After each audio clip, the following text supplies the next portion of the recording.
La coque d'acier gémit. Chaque explosion envoie des ondes de choc à travers l'eau, comme des coups de marteau contre la poitrine. À l'intérieur de l'USS Barbe 220, les lumières vacillent, puis s'éteignent. Les lampes rouges d'urgence baignent tout dans une lueur sanglante. Nous sommes le 17 mars 1945, océan Pacifique, à 40 miles, au large de l'île de Sakhalin. À 250 au pied sous la surface, 78 hommes retiennent leur souffle. Le commandant Eugene Lockey Flockey agrippe le support du périscope lorsqu'une nouvelle charge de profondeur explose. Trop près.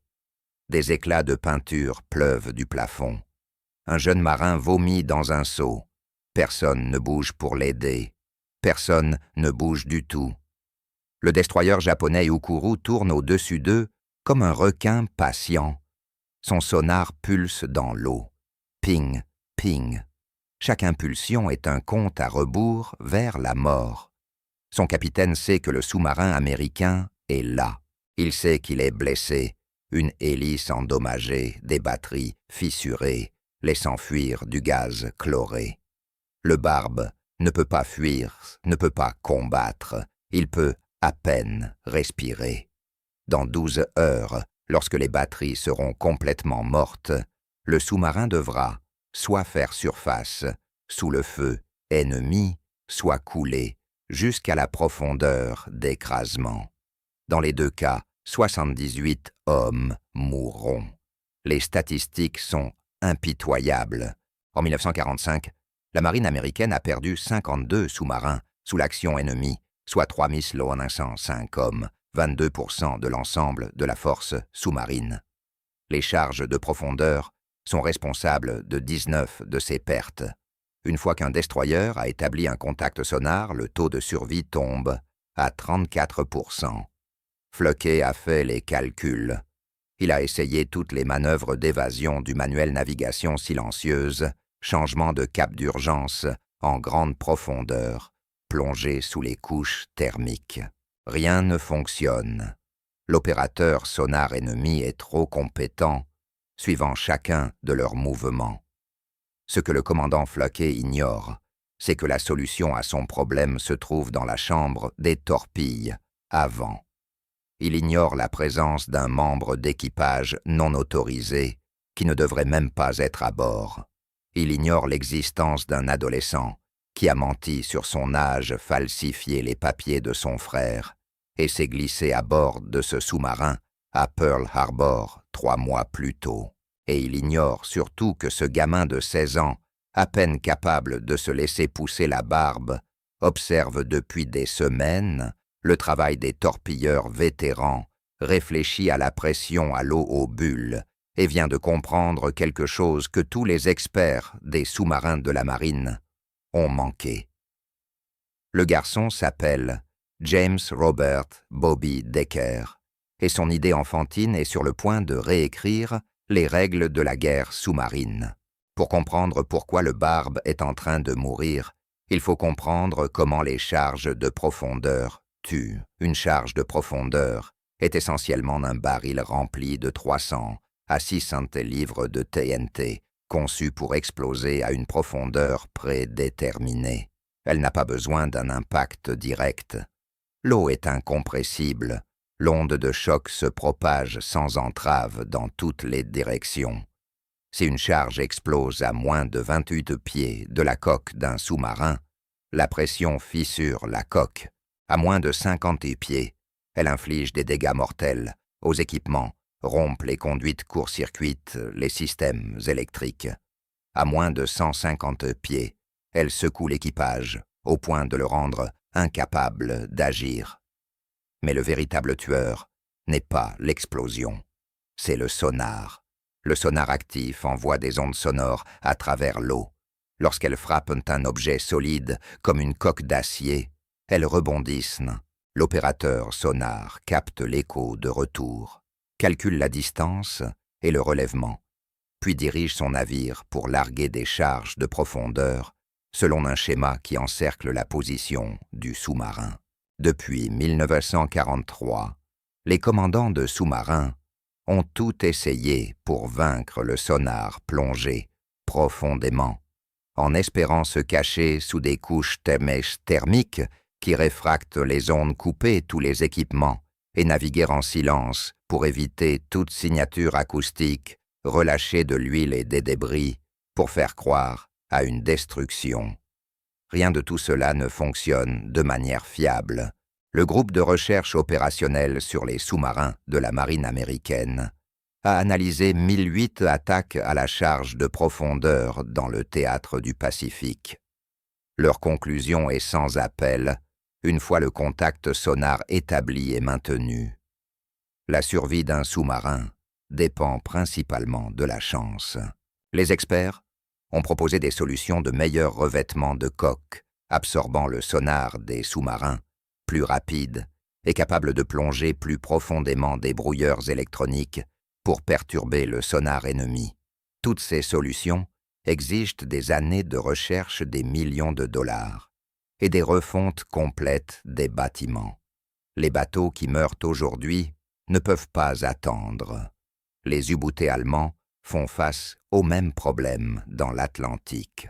Les destroyers britanniques et américains les coulent à un rythme catastrophique, 237 U-boots perdus pour la seule année 1944.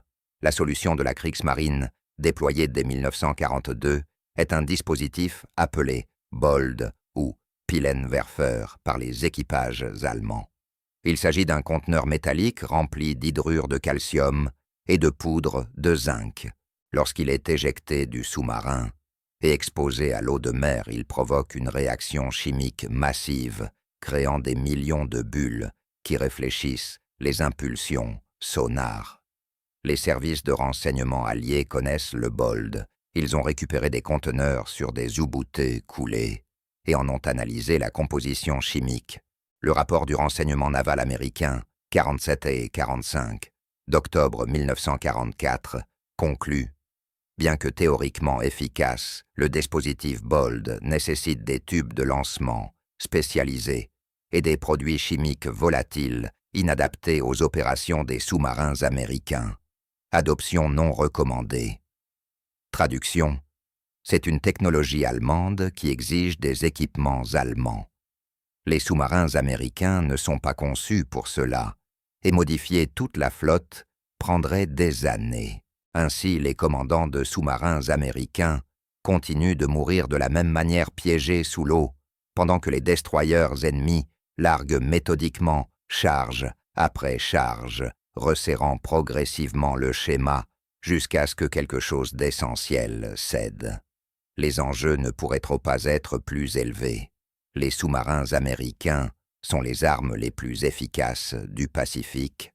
Ils ont coulé 300 navires marchands japonais, soit 5 millions de tonnes de cargaison ennemie. Ils ont étranglé les lignes d'approvisionnement du Japon, coupant le pétrole des Indes orientales, néerlandaises, le caoutchouc d'Indochine, le riz de Corée. Ils affament l'ennemi jusqu'à la soumission, mais le prix se mesure en bateaux perdus et en vies humaines. USS Wahoo disparu, USS Ardeur disparu, USS Teng coulé par sa propre torpille, 9 survivants seulement. USS Growler intercepté par une canonnière japonaise coulée avec tout son équipage, 52 sous-marins, 3505 hommes, et ce nombre continue de croître. La marine américaine a besoin d'un miracle. Elle a besoin d'un moyen pour que ses sous-marins puissent vaincre le sonar ennemi sans des mois de modification sans équipement, spécialisés sans produits chimiques susceptibles d'exploser à bord. Elle a besoin de quelque chose de simple, d'immédiat, de fonctionnel, dès maintenant. Et elle est sur le point de l'obtenir grâce à un gamin qui n'aurait jamais dû se trouver sur ce bateau. James Robert Decker, surnommé Bobby par ses camarades, est né le 3 avril 1929 à Corpus Christi, au Texas. Son père était marin marchand et s'est noyé lorsque Bobby avait 8 ans. Sa mère s'est remariée avec un homme qui voyait Bobby comme une bouche de trop à nourrir. À 15 ans, Bobby travaillait déjà sur les docks, chargeant des cargos et économisant chaque dollar. À 16 ans, il prit sa décision, s'engager dans la Navy, voir le monde, échapper au poing de son beau-père. La marine acceptait des jeunes de 17 ans avec le consentement parental ou des jeunes de 18 ans diplômés du lycée. Bobby n'avait ni l'un ni l'autre, mais il avait l'acte de naissance de son frère aîné, une main sûre pour la falsification et une fausse moustache dessinée avec le crayon à sourcils de sa mère qui ne trompa absolument personne, sauf le recruteur de Galveston, pressé de remplir son quota. Le 3 décembre 1944, James Robert Decker, âgé de 16 ans et 8 mois, leva la main droite et jura de défendre la Constitution. La Navy l'affecta au service des sous-marins, non pas parce qu'il l'avait demandé, mais parce que la flotte sous-marine manquait d'hommes et que Bobby était là. Il n'avait aucune formation technique, aucun bagage en ingénierie, aucune éducation universitaire. La Navy lui donna 8 semaines d'école élémentaire de sous-marinier à New London, dans le Connecticut, juste assez pour apprendre quelle vanne fait quoi et comment éviter de tuer tout l'équipage en inondant le bateau. Puis, on l'envoya à bord de l'USS Barb comme Torpedo Room Striker, le poste le plus bas dans la hiérarchie d'un sous-marin. Ses tâches consistaient à charger les torpilles, nettoyer les tubes, lance-torpilles, polir les pièces en laiton, préparer le café et garder la bouche fermée, pendant que les vrais marins faisaient le travail important. Bobby était doué pour garder le silence. Il l'était beaucoup moins pour obéir aux ordres. Les torpilleurs vétérans remarquèrent ce gamin maigre qui les observait travailler trop attentivement, posant des questions. Pourquoi la bouteille d'air des torpilles est-elle pressurisée à 2700 en psy? Pourquoi la charge d'impulsion n'utilise-t-elle que 400 au psy? Où va le reste? Le chef torpilleur, Raymond Parker, lui dit de se taire et d'aller récurer le pont. Mais Parker remarqua aussi quelque chose. Le gamin comprenait les différences de pression, comprenait instinctivement le comportement de l'air comprimé sous l'eau, comme certains comprennent naturellement la musique ou les mathématiques. Lors des 2 premières patrouilles de guerre du Barbe, Bobby resta discret. Il chargeait les torpilles, actionnait les tubes sur ordre, observait le commandant Floquet, chassait les navires japonais avec une agressivité calculée qui terrifiait et exaltait l'équipage. Mais pendant les attaques aux charges de profondeur, il y en eut 7, Bobby remarqua quelque chose que les vétérans avaient manqué. Lorsqu'une torpille était tirée de l'air, s'échappait du tube pendant l'éjection du bouchon d'eau.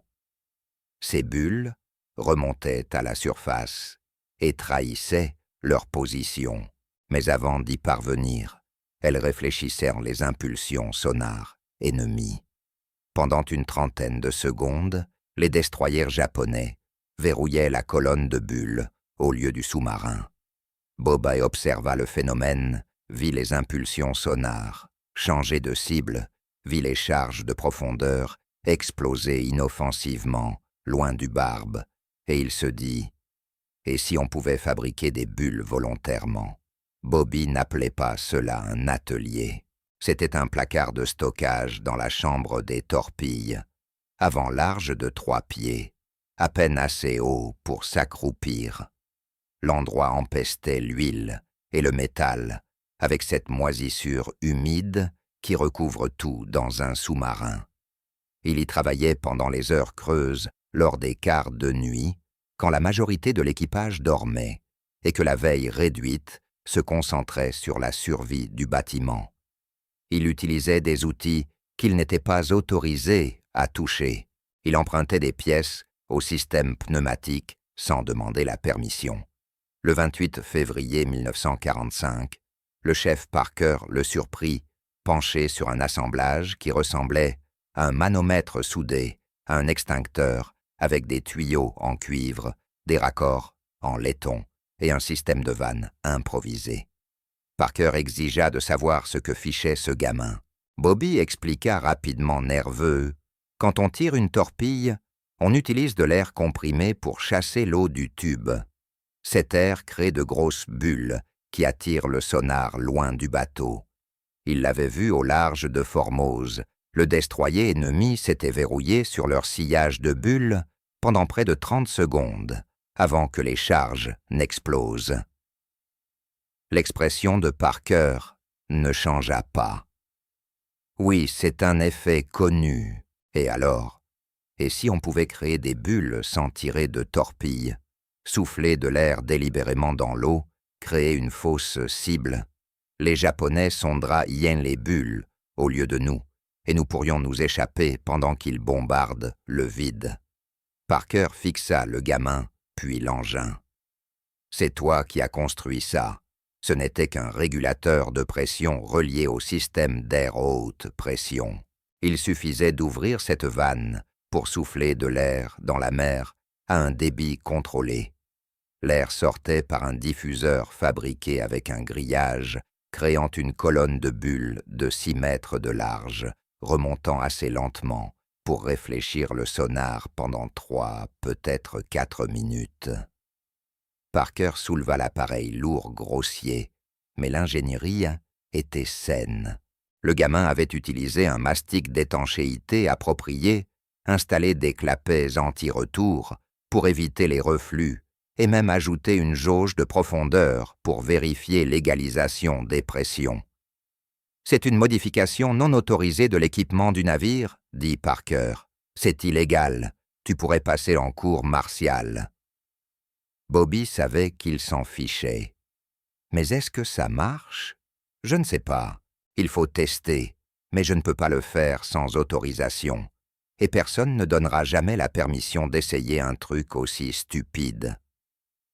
Parker aurait dû le dénoncer, confisquer l'appareil, prévenir l'officier en second et laisser la discipline navale s'occuper d'un gamin jouant à l'inventeur avec des systèmes vitaux. À la place, Parker dit simplement « Montre-moi les calculs ». Bobby lui présenta des calculs de pression, des vitesses de remontée des bulles, des coefficients de réflexion sonar. Les chiffres étaient approximatifs, pleins d'estimations et de suppositions, mais les principes étaient injustes. Les bulles d'air réfléchissent le sonar, et une colonne suffisamment large créerait une fausse cible. Parker prit sa décision. Quand ça chauffera lors de la prochaine patrouille, on testera, officieusement. Si ça échoue, j'en prendrai la responsabilité. Si ça marche, tu prendras quand même la faute, parce que tu es trop jeune pour savoir mieux que ça. Marché conclu. Bobby sourit. Marché conclu. 17 mars 1945. Les charges de profondeur commencent à tomber à 06h20. Le commandant Floquet vient de couler 2 cargos japonais au large de l'île de Sakane, les 9e et 10e victoires de la patrouille du Barbe, mais le destroyer d'escorte Ukuru les a désormais encadrés. Contact, sonar parfait. Schéma de charge de profondeur, digne d'un manuel. À 06h47, le Barbe subit des dommages à l'arbre d'hélice tribord. Il ne navigue plus que sur une seule hélice, de l'acide de batterie fuit dans le compartiment des batteries, il leur reste peut-être 10 heures d'air. Floquet convoque une réunion dans le central. Tous les officiers et les chefs principaux passent en revue les options. On peut tenter de plonger plus profond et se poser sur le fond jusqu'à la nuit, suggère le lieutenant-commandant Paul Summers, l'officier, en second. Nous sommes à 217 pieds dans 320 pieds d'eau, répond Floquet. Si on se pose dans la vase, on risque de ne pas avoir assez de puissance pour se décoller. On serait forcé de faire surface et d'affronter un destroyer. On serait mort en 2 minutes. La pièce devient silencieuse. Les options sont épuisées. C'est ainsi que meurent les sous-marins piégés sous l'eau batterie, à l'agonie air qui s'épuise, attendant la charge de profondeur, qui fissure la coque comme un œuf. À 07h12, le chef Parker entre dans le central, sans autorisation. On n'interrompit pas une réunion stratégique du commandant, à moins que le bateau ne soit en feu. Capitaine, permission de parler. Floquet lève les yeux agacés. Chef, ce n'est pas le moment. Monsieur, nous avons une contre-mesure potentielle, non conventionnelle. Elle nécessite votre autorisation pour être déployée. Tous les officiers se tournent vers lui. Une contre-mesure. Il n'existe pas de contre-mesure au sonar actif à part la prière. Expliquez, dit Floquet. Parker décrit le leur. À bulle d'air, la fausse cible sonar, l'appareil construit par Bobby. La salle explose. C'est de la folie, lance le lieutenant Jack Walker. Si on commence à souffler de l'air, on annonce exactement notre position. Ils connaissent déjà notre position. Coupe Parker. Ils ont un contact sonar solide. Ça leur donne une seconde cible. Ils bombarderont les bulles pendant que nous manœuvrons pour nous dégager. Comment savez-vous que ça marchera? Je ne le sais pas, mais les Allemands utilisent quelque chose de similaire. Les Britanniques appellent ça le SBT Submarine Bubble Target. Les rapports de renseignement disent que c'est efficace. Le lieutenant-commandant Summers secoue la tête. Les Allemands utilisent des tubes de lancement spécialisés et des cartouches chimiques. Là, on parle de bricoler nos systèmes d'air comprimé en plein combat. Si quelque chose se rompt, on peut perdre la pression d'air haute pression, la capacité de chasser les ballastes, notre possibilité de faire surface. Ou, dit Parker doucement, nous pouvons survivre. Floquet lève la main. Silence. Qui a conçu cet appareil? Parker hésite. C'est l'instant où toute la carrière navale de Bobby Decker se joue. Cours martial possible. Peut-être même sa vie suspendue à la prochaine phrase. Le striker torpilleur. Decker, monsieur. Decker, le gamin du Texas. Oui, monsieur. Quel âge a Decker? Nouveau silence plus long. 18 ans, monsieur, d'après son dossier de service. Floquet n'est pas stupide. Il a entendu les rumeurs, ce gamin au visage d'enfant, qui en paraît 15. Mais Floquet a commandé des sous-marins pendant 17 patrouilles de guerre. Il a coulé 31 navires ennemis. Il a vu de bons hommes mourir parce qu'ils suivaient des règles écrites en temps de paix. Amenez-moi Decker. Bobby arrive 2 minutes plus tard, terrifié, convaincu qu'il va finir au cachot. Striker Decker, le chef Parker m'a dit que vous avez conçu un leurre sonar utilisant notre système d'air haute pression. C'est exact. Oui, monsieur. Modification non autorisée de l'équipement du navire. Vous comprenez que c'est une violation des règlements de la Navy. Oui, monsieur. Vous comprenez que si cet appareil échoue, s'il rompt une pénétration de coque, ou se déploie mal, vous pourriez tuer tout l'équipage.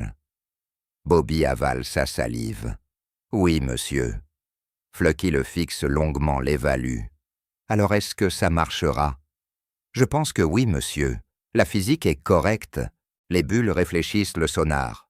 Nous créons des bulles. Ils les poursuivent au lieu de nous. Vous pensez, vous misez 78 vies sur je pense Striker. Nous allons mourir de toute façon si nous ne faisons rien, monsieur. Une autre explosion plus proche. Les lumières vacillent. Quelqu'un jure dans l'obscurité. Floquet prend sa décision. Installez-le. Déployez-le sur mon ordre. Si ça marche, vous aurez une citation. Si ça échoue, vous aurez une cour martiale. Dans tous les cas, vous ne vous ennuierez pas. Allez. Bobby part en courant.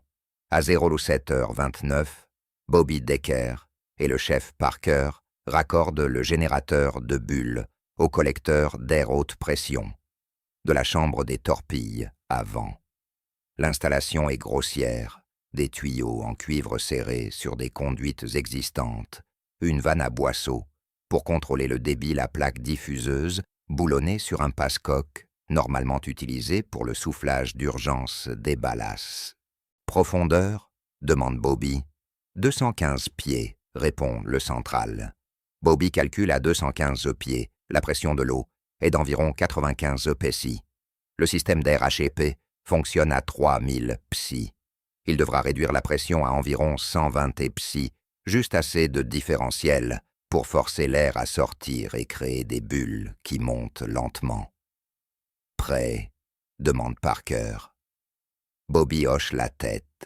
Ses mains tremblent, non de peur, mais d'adrénaline. C'est l'instant décisif. Soit ça fonctionne, soit ils meurent tous. Parker appelle le central. Chambre des torpilles, avant prête à déployer la contre-mesure. La voix de Floquet grésille dans l'interphone, en attente. Au-dessus d'eux, Lukuru termine un nouveau balayage sonar. Ping, ping, ping. Le capitaine japonais, le lieutenant-commandant Teishi Nakamura, est sûr de lui. Il a déjà piégé des sous-marins américains. Des attaques patientes et méthodiques aux charges de profondeur. Les Américains paniquent, toujours, font des erreurs, se trahissent. Celui-ci a la propulsion endommagée. Son opérateur, sonar entend l'arbre d'hélice vibrer. Ce n'est qu'une question de temps. Nakamura ordonne un nouveau schéma, 5 charges réglées, pour 200 pieds espacés, de 60 pieds en ligne, perpendiculaires à la route du sous-marin. À bord du Barbe, ils entendent les charges entrer dans l'eau. 5 éclaboussures distinctes. Floquet commence le compte à rebours.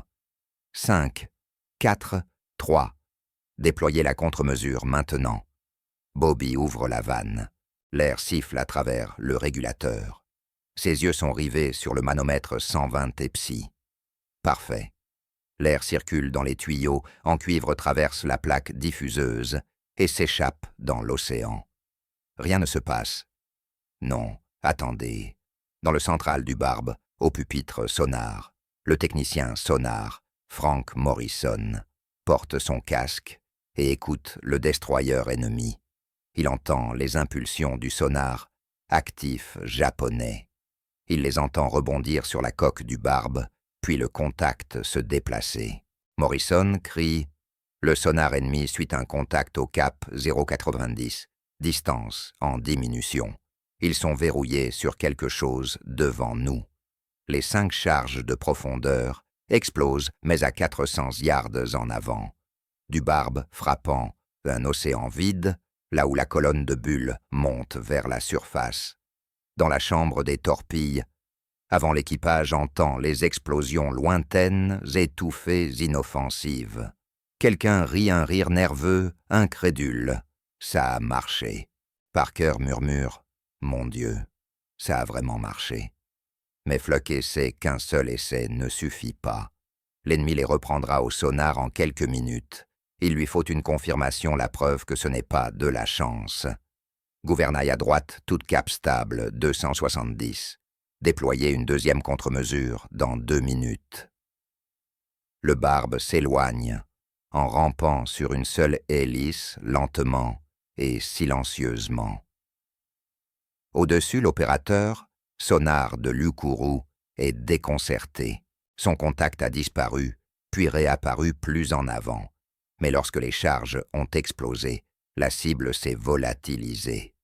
Il recommence à chercher, balayant son sonar actif, en cercle de plus en plus large.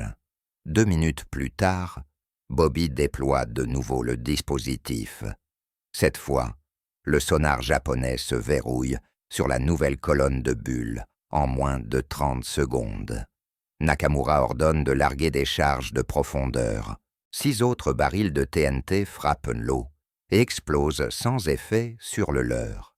Le schéma se répète, 4 fois encore. Pendant les 3 heures suivantes, Bobby crée des leurres à bulles, et 4 fois de plus, le destroyer japonais gaspille ses charges de profondeur sur des fantômes. À 10h45, l'Oukourou a dépensé 42 charges de profondeur. Ses soutes sont presque vides. Son opérateur, sonar signale, de multiples contacts confus, certains mobiles, d'autres immobiles, aucun ne se comportant comme un sous-marin. Nakamura, frustré et à court de munitions, rompt l'attaque. À 11h12, Fluckey amène le barbe à la profondeur périscopique. Il voit l'Oukourou filer vers le nord-est une traînée de fumée noire sortant de ses cheminées, quittant l'alerte de combat. Fluckey annonce « Nous sommes dégagés ». L'équipage explose de joie. Les hommes s'embrassent. Quelqu'un se met à chanter. Le chef Parker trouve Bobby dans la chambre des torpilles, avant assis sur le pont, la tête entre les genoux, hyperventilant sous le coup du soulagement. « Tu as bien travaillé, gamin », dit Parker. Bobby lève les yeux. « On a vécu, on a vécu ». Fluckey consigne tout. Il enregistre l'engagement avec un soin méticuleux, heures profondeur, actions ennemies, contre-mesures, déploiement, résultat. Il joint les schémas de l'appareil. De Bobby, les calculs de pression, les notes opérationnelles.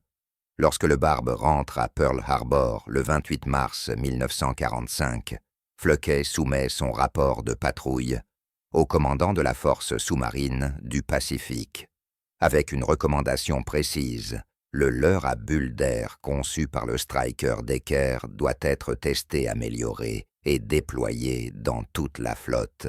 Il ne nécessite aucun équipement spécialisé, aucune substance chimique, et peut être installé sur des sous-marins existants en moins de 4 heures. La section des tactiques sous-marines de la Navy examine le rapport, puis teste le concept. En mai 1945, le prototype rudimentaire de Bobby est transformé en équipement officiel, le leurre à bulles pour sous-marins Mark I. L'installation commence immédiatement. 32 sous-marins reçoivent la modification avant le jour de la capitulation japonaise. L'impact statistique est mesurable entre mars et août 1945. Les sous-marins américains, équipés de leurres à bulles, survivent à 89% des attaques aux charges de profondeur, contre 74% pour ceux qui n'en disposent pas. Une amélioration de 15 points de pourcentage. 15 points qui se traduisent par des vies sauvées. Environ 180 sous-mariniers qui auraient dû mourir ont survécu parce qu'un gamin de 16 ans a pensé aux bulles pendant une attaque aux charges de profondeur et que l'ennemi a compris que quelque chose avait changé. Un interrogatoire d'après-guerre du capitaine Nakamura est consigné dans le rapport de renseignement allié J-156. Interrogé sur les tactiques américaines de 1945, Nakamura répond « Les Américains ont développé une sorte de technologie fantôme. Notre sonar accrochait la cible, nous attaquions, puis le sous-marin disparaissait. Nous entendions des bruits d'hélices dans une direction, mais le sous-marin faisait surface à des kilomètres de là. C'était comme s'il pouvait se diviser en plusieurs cibles, très frustrant, très efficace. Après la guerre, la Navy tenta d'oublier Bobby Decker, pas délibérément, pas par malveillance, mais par pure bureaucratie.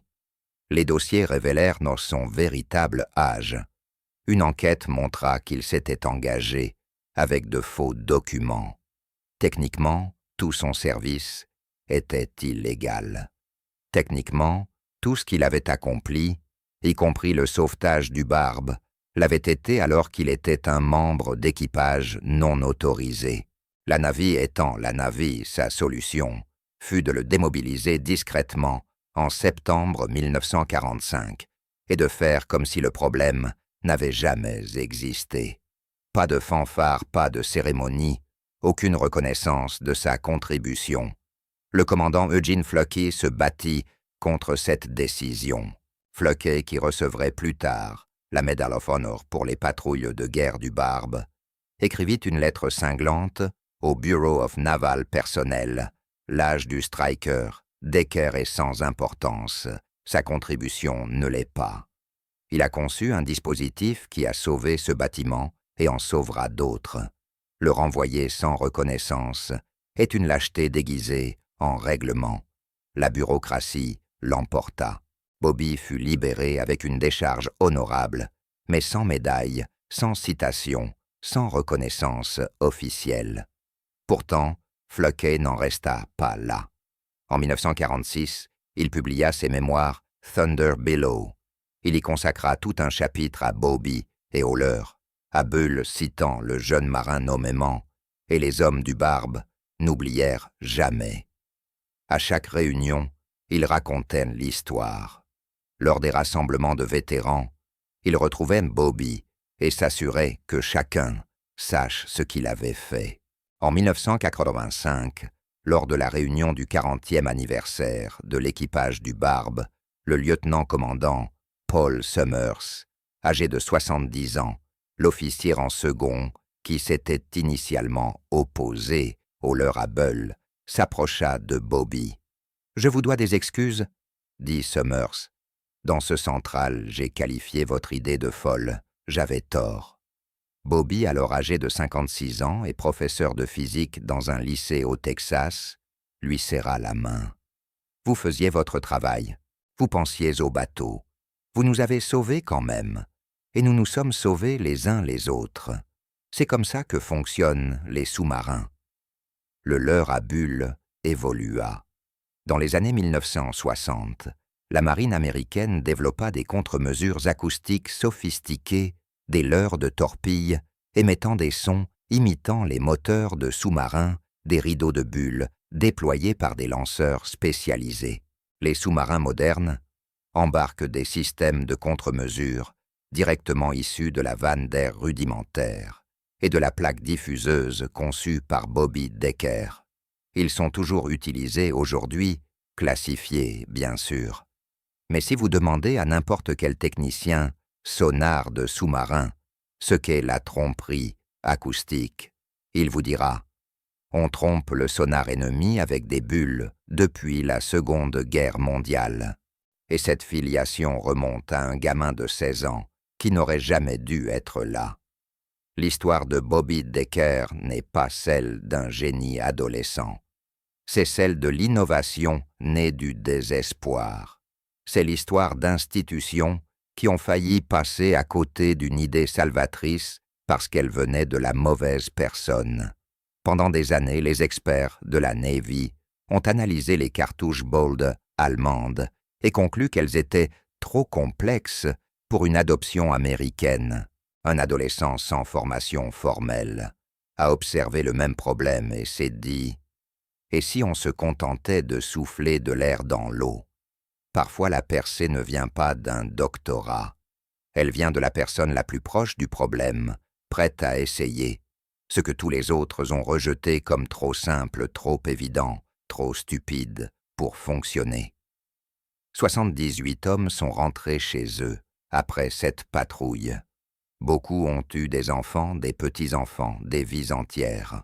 Tout cela parce que quelqu'un a demandé « Et si ?» et que quelqu'un d'autre a répondu « Essayons ».